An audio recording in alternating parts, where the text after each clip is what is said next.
नमस्कार दोस्तों, स्वागत है आपका मेरे चैनल पर। आज हम जो स्टडी करेंगे वो है अर्धनारीश्वर।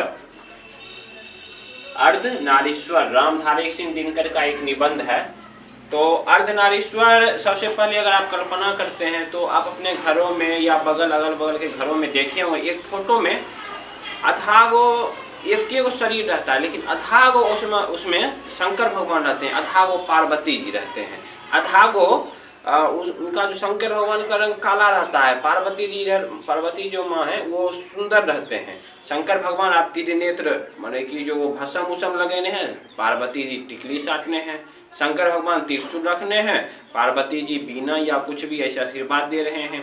शंकर भगवान बाघ के छाल पहने हुए हैं, लेकिन पार्वती जी जो है वो साड़ी पहनी हुई है। शंकर भगवान देखने में काले रंग के हैं, पार्वती जी सुंदर है। शंकर भगवान की एक तरफ बरौद है, पार्वती जी बाघ रखी हुई है। तो ये सब आपको देखने को मिलेगा। तो अर्धनारीश्वर क्या है, वो एक कल्पित रूप है। आप कल्पना कर सकते हैं कि शिव और शक्ति का एक मिश्रण है। शिव कहने का मतलब मेरा यहाँ पर है पुरुष, और इस शक्ति कहने का मतलब है स्त्री। पुरुष और स्त्री का दोनों का एक शरीर में मिलन उस फोटो में करवाया गया, जिसका मतलब है कि एक आदमी के पास पुरुष जैसी सहनशीलता है और वो स्त्री जैसी प्रेममय भी है, वो मतलब कि वो अपनी दयालुता भी दिखाती है। तो शिव अगर हम एक बात बोले शिव, तो शिव इस तरह से अगर हम लिखें, हर्षिकर वो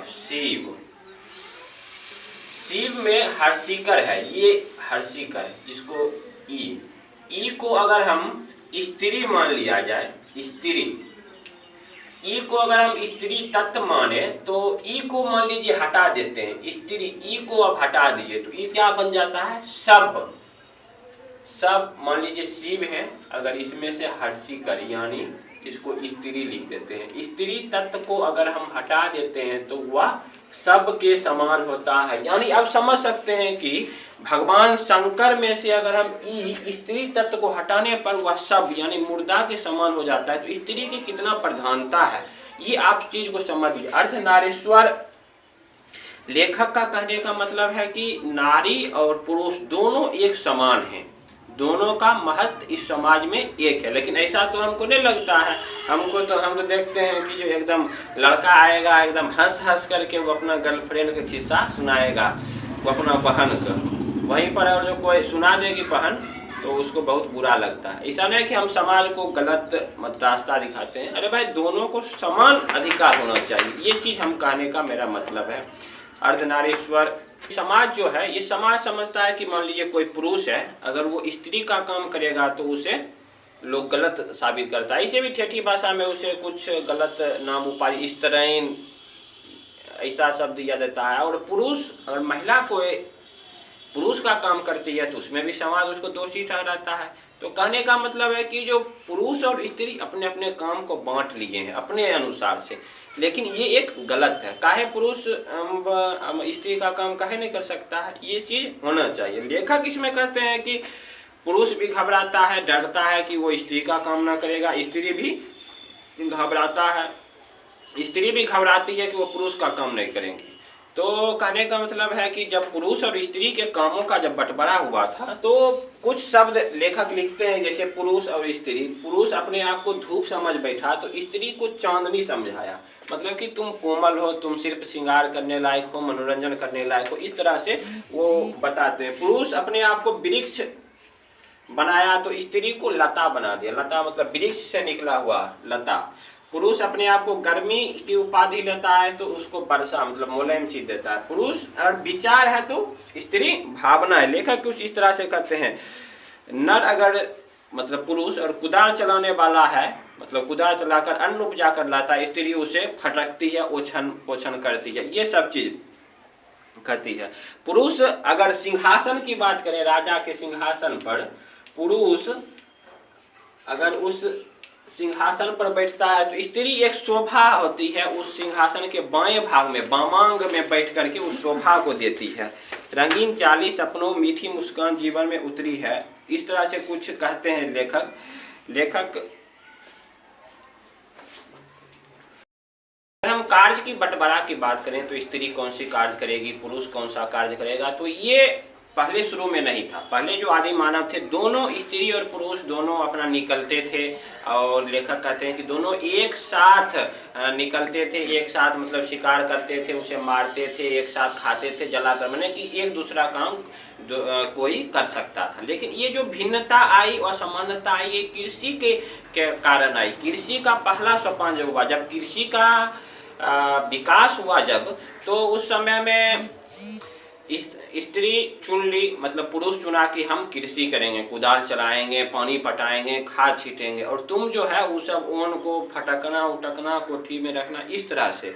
लेकिन अगर जानवर में देखा जाए तो आर्थिक परवस्था जो होती है वो ऐसा नहीं है कि किसी जानवर को आप देखें, मतलब पक्षी को आप देखिए तो ऐसा नहीं है कि पक्षी के जो पुरुष है वो उसके बच्चे को या वो अपने मादा को या अपनी स्त्री जो होती है उसकी महिला, तो उसको अपना खाना ला कर खिलेगा, ऐसा कुछ नहीं है। ये सिर्फ नर जो है अपने स्वभाव के कारण स्त्री को हीन समझता है, और अपना मतलब कि बाहर का काम करने लगा और स्त्री को काम करने नहीं दिया, मतलब कि बाहर का काम करने नहीं दिया, घर में अपना बैठे रहो। कुछ एक निवृत्त मार्गी होते हैं, निवृत्त मार्गी,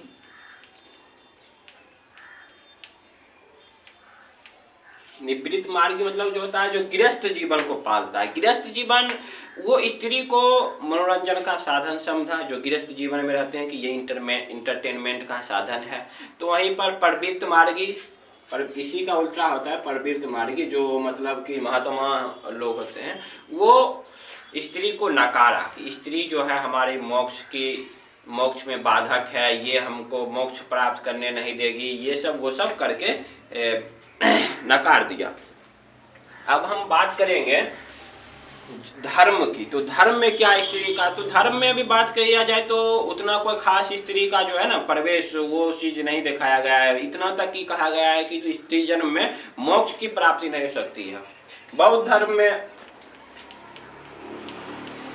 बौद्ध धर्म महात्मा बुद्ध स्त्री को तो प्रवेश दे दिए जब वो अपने धर्म में, उनकी पहली अनुयायी थी प्रजापति गौतमी, जो उनकी पालक माँ थी, महिला में पहली अनुयायी प्रजापति गौतमी थी, उनको तो वो प्रवेश दे दिए। लेकिन जब वो प्रवेश दे दिए तो वो अपने शिष्य आनंद, उनके प्रिय शिष्य आनंद था, उनसे बोले कि मैं जिस धर्म की स्थापना किया हूँ वो धर्म 5000 वर्ष चलता, लेकिन मैंने स्त्रियों की जो भिक्षुणी होने का आदेश दे दिया, अब यह धर्म सीमित हो गया, अब यह धर्म सिर्फ 500 वर्षों तक ही सीमित चलेगा, वैसा इन्होंने कहा। और जैन धर्म भगवान महावीर स्वामी का है, जब दिगंबर और आए तो वो कहे कि जो स्त्री जन्म में तो मोक्ष संभव ही नहीं है, स्त्री सिर्फ दान पुण्य करे और वो इस बात की प्रार्थना भगवान से करे कि जो वो पुरुष जन्म में आए तब मोक्ष की प्राप्ति होगी। कहिए आप समझिए, ये जैन धर्म की बात हो गई, बौद्ध धर्म की बात हो गई, इस्लाम धर्म में तो बहुत कुछ है, मतलब पर्दा पहन कर या तो घर से बाहर न जाइए, पर्दा लगा करके जाइए, मस्जिद जाने नहीं दिया जाएगा। सनातन संस्कृति पहले ठीक थी, लेकिन बाद में कुछ छुटपुंडिया आदमी आया, वो सब इस समाज को या बाद में जो आक्रमण हुआ हमारे संस्कृति को बिगाड़ दिया, सनातन संस्कृति को।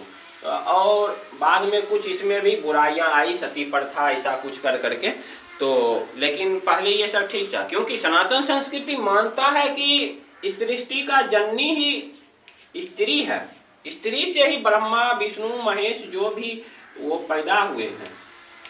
सनातन संस्कृति ऐसा मानता है। और जहाँ भी होता है वो हम बताए ना कि जो वो स्त्री तत्व को बहुत ही महत्व देते हैं, मतलब नव दुर्गा नव काली इस तरह से, मतलब कि जो स्त्री तत्व को बहुत ज्यादा महत्व। हम बताए ना कि शिव के साथ अगर ई निकाल दिया जाए, ई मतलब स्त्री तत्व निकाल दिया जाए तो वो सबके समान होता है, यानी कि सनातन संस्कृति ऐसा मानता है। और इस सनातन संस्कृति का ही एक फोटो है, मतलब आधा शंकर भगवान आधा पार्वती जी, इधर शंकर हैं आधा पार्वती जी हैं।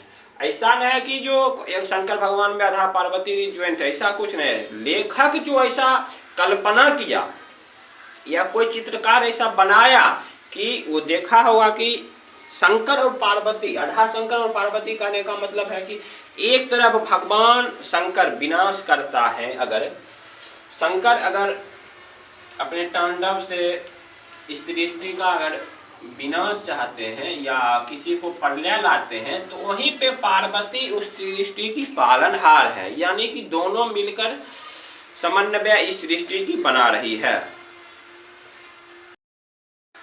और जो प्रेमचंद्र महान साहित्यकार हैं, प्रेमचंद्र जी और रविन्द्रनाथ टैगोर ने भी इस शब्द में अर्धनारीश्वर के लिए नहीं कुछ शब्द को लिखा। उन्होंने भी लिखा कि जो नारी जो है उस तरह से अबला है, या नारी या नर का नर गुण सीखती है। उसने लिखा कि पुरुष अगर नारी का गुण सीख ले तो वो देवता के समान हो जाता है, लेकिन जो नारी जो है वो पुरुष का गुण सीख ले, वो बाहर जाना शुरू कर दे तो वो एक राक्षसी के समान हो जाती है। इस तरह से उन्होंने इसकी स्त्री की उपमा दी है, जो कि दुर्भाग्यपूर्ण इस अनुसार है, अर्धनारीश्वर के अनुसार, जो कि एक खराब बात है। अर्धनारीश्वर अगर नहीं हो इस संसार को, लेखक क्या कल्पना किए, लेखक क्या कहते हैं कि उसका कारण क्या क्या हो रहा है।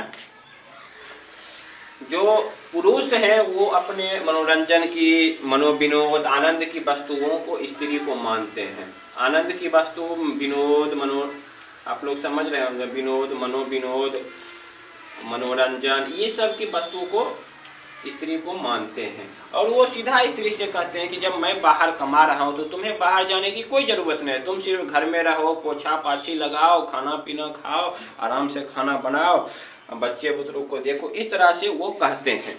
लेखक कहते हैं कि जो अगर वो इसका समाज पर क्या प्रभाव पड़ रहा है, समाज पर इसका मुख्य प्रभाव यही पड़ रहा है कि जो स्त्री धीरे धीरे अपने शक्ति को पहचान नहीं रही है और वो कमजोर होते जा रही है। मेन ये है कि वो अबला होते हुए जा रही है, और पुरुष इस पर वो पौरुष, माने पुरुष एकदम हम पुरुष छिए, इस तरह से मतलब कि जो अपने आप को मान लिया है कि हम पुरुष हैं, हम शक्तिशाली हैं, तो वो पुरुष होने का घमंड उसको हो गया है और वो अत्याचार करता है। अत्याचार करता है किस पर? अबला पर। अत्याचार करता है किस पर? जो कमजोर पर। अगर यहीं पर अर्धनारीश्वर होता, इस पृथ्वी का हर एक प्राणी अगर अर्धनारीश्वर होता, तब क्या होता? अर्धनारीश्वर मतलब पुरुष और स्त्री, सहनशीलता,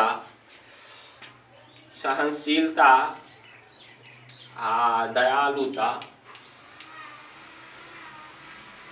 या आधा वो पुरुष शक्ति प्लस स्त्री शक्ति। अगर स्त्री में भी दोनों चीज रहता, पुरुष शक्ति और स्त्री शक्ति, तो स्त्री को भी गुस्सा आता जब कोई पुरुष उस पर अत्याचार करता। अगर पुरुष में भी स्त्री शक्ति रहती, यानी दोनों का मिश्रण रहता, तो पुरुष को भी दयालुता आता। युद्ध के समय अगर किसी माँ की सिंदूर अगर धुलती तो उस समय स्त्री को भी इस तरह से, ऐसा मतलब कि जो पुरुष को भी कोमलता आता, दयालुता आता। लेखक का कहने का मतलब ये है। गांधी जी की पोती एक पुस्तक लिखी, बापू मेरी माँ। बापू मेरी माँ, माँ शब्द क्या है? स्त्री का बोध करा रहा है, और बापू क्या है? यहाँ पर पुरुष है। लेकिन उनकी पोती उनमें पुरुष में भी मातृत्व की भावना को देखा, पुरुष में भी क्या देखा? मातृत्व को, भावना को देखा, जिस कारण से उन्होंने ये चीज को लिखा। लेखक रामधारी सिंह दिनकर का स्पष्ट कहना है कि अगर इस विश्व में शांति चाहिए, इस विश्व की कल्पना अगर आप एक शांति से करते हैं कि या विश्व शांति हो, एकदम समागम अच्छा विश्व बना रहे, तो हर एक पुरुष, हर एक नारी अर्धनारीश्वर के समान हो, ना सब में दयालुता आवे, और सब हर एक पुरुष में पुरुष तत्व और स्त्री तत्व का मौजूद हो। ये स्त्री में भी हो, सब में हो, यानी हर एक पुरुष एक, तब जाकर के पुरुष भगवान के समान और स्त्री भगवान के समान होगी या होगा। भगवान करने का मतलब अर्धनारीश्वर जो है वो शिव प्लस पार्वती। जब ऐसा हो जाएंगे फिर जाकर के यह सृष्टि शांति की ओर जाएगा।